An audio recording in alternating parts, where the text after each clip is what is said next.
दोस्तों, जंग में Yemen, Hezbollah, Hamas, Islamic resistance सभी के सब एक साथ मिल करके इजराइल के ऊपर टूट चुके हैं। जिस बात का डर था वो तस्वीरें जो हैं वो लोगों के सामने आने लगी है, जहां इजराइल के ऊपर चारों तरफ से हमले हो रहे हैं। और अब तो हमलों में बड़ी बड़ी कार्रवाई और बड़े बड़े ऑपरेशन चलाता हुआ यमन खासतौर पर नजर आ रहा है। क्योंकि अब जब लोग ये सवाल कर रहे थे कि भैया यमन के हमले जो हैं वो इजराइल पर जाकर के तो गिर नहीं रहे,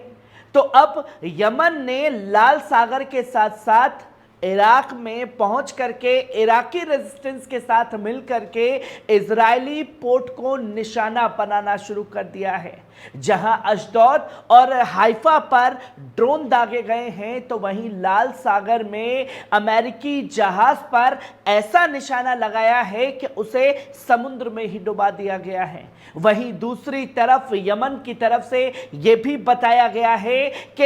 एक नेटवर्क यमन के अंदर ही ऐसा काम कर रहा है जो मोसाद, अमेरिका और ब्रिटेन की जासूसी कंपनी से जुड़ा हुआ है, जिसके बारे में खुलासा खुद यमन की फोर्स द्वारा किया गया। वहीं तीसरी तरफ यमन के सागर में,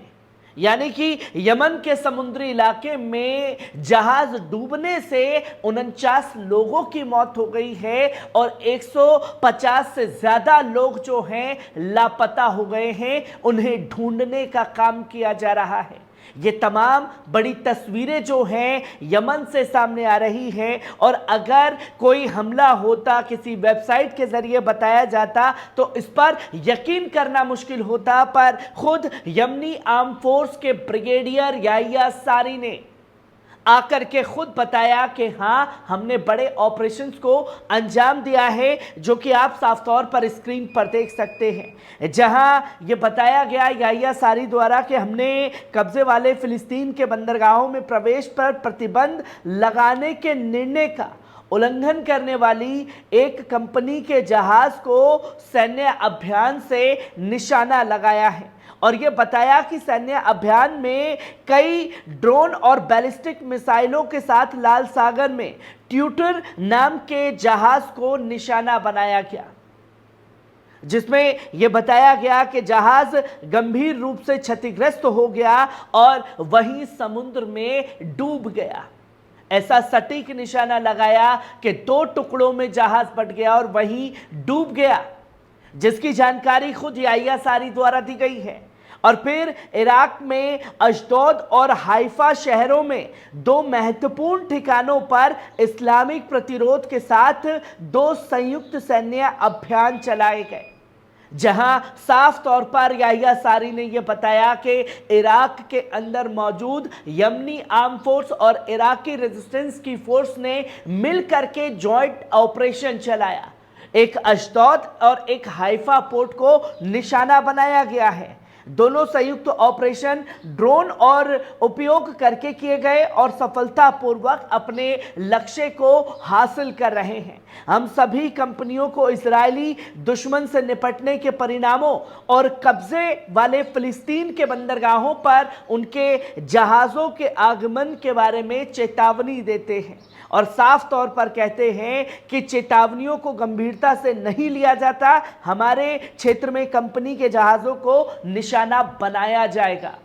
जहां याह्या सारी ने साफ तौर पर बताया कि हम पहले ही चेता चुके हैं, पर फिर भी कंपनियां जो हैं ज़्यादा बिजनेस के चलते अपने जहाज़ों को जोखिम में डालना चाहते हैं तो डालें, पर हम इसी तरीके से लगातार उनके ऊपर हमले करते रहेंगे, जिसकी जानकारी खुद याह्या सारी द्वारा दी गई। और ये बताया कि हमारा अभियान तब तक जारी रहेगा जब तक गाजा के अंदर नरसंहार नहीं रुक जाता। और सिर्फ यही जानकारी जो है वो याह्या सारी द्वारा नहीं दी गई है, और याह्या सारी के ऐलान के बाद में यूके एमटीओ, जो कि ब्रिटिश कंपनी है जो तमाम जहाज़ों की हिफाजत के लिए तैनात की गई है, अगर किसी जहाज़ पर कोई हमला होता है या कहीं कोई हादसा होता है तो उसकी जानकारी देती है। और यही यूके एमटीओ ने भी कहा कि भैया हाँ, जहाज को निशाना बनाया गया है और इस बार यमन की तरफ से यह बड़ा हमला किया गया है, जो कि आप साफ तौर पर स्क्रीन पर भी देख सकते हैं। और यही याहिया सारी ने साफ तौर पर बताया कि हमने एक जहाज को और दूसरी तरफ हाइफा अशदोद के पोर्ट को निशाना बनाया है, जो कि खुद याहिया सारी द्वारा बताया जा रहा है। वहीं आप साफ तौर पर स्क्रीन पर देख सकते हैं अल जजीरा की ये रिपोर्ट, जिसमें यह बताया गया कि यमन के समुद्री इलाके में 49 लोगों की मौत हो गई है और 150 से ज्यादा लोग जो हैं वो लापता हैं, जो नाव डूबने से ये बड़ा हादसा हुआ। अब हादसा कहें या निशाना बनाया गया, इसकी जानकारी जो है अभी तक नहीं दी गई है, जिसमें यह बताया गया कि हॉर्न ऑफ अफ्रीका से यमन जा रहे शरणार्थियों और प्रवासियों को ले जा रही नाव के डूबने से 49 लोगों की मौत हो गई है, 140 लोग लापता हैं। अल जजीरा ने संयुक्त राष्ट्र के अंतर्राष्ट्रीय प्रवासन संगठन IOM से हवाला देते हुए रिपोर्ट दी। रिपोर्ट में ये के मुताबिक सोमवार को नाव पलट गई, उसमें करीब 260 लोग सवार थे, जिसमें से ज्यादातर इथियोपिया और सोमालिया के सभी यमन पहुंचने के लिए अदन की खाड़ी को पार करते हुए सोमालिया के उत्तरी तट से निकले। इसकी दूरी करीब 320 किलोमीटर बताई गई है।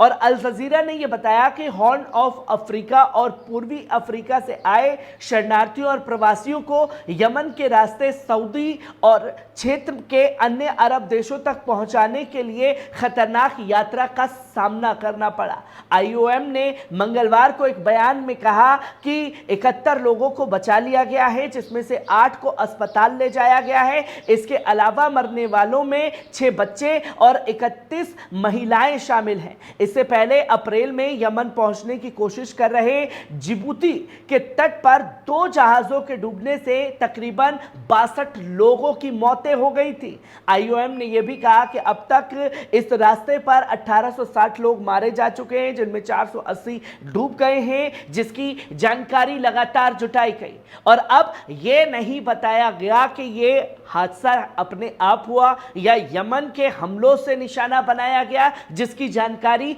अभी तक लोगों के सामने नहीं आई है। पर बड़ा हादसा पहली मर्तबा जंग के दौरान में यमन के अंदर और वो भी समुद्री इलाके में हुआ है, जहां मौतों की खबरें जो हैं वो सामने आई है। वहीं आप साफ तौर पर स्क्रीन पर देख सकते हैं कि खुद यमन आर्म फोर्स के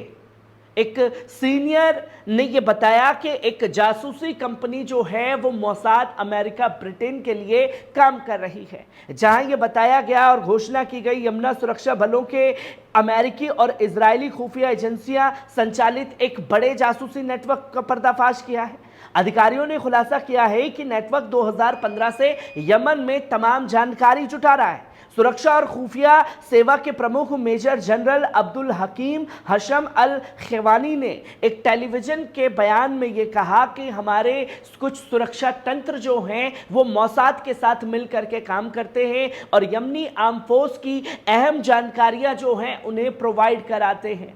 जिनको तुरंत पकड़ लिया गया है और उनके ऊपर बड़े एक्शन की तैयारी में यमन आर्म फोर्स भी जुट चुकी है।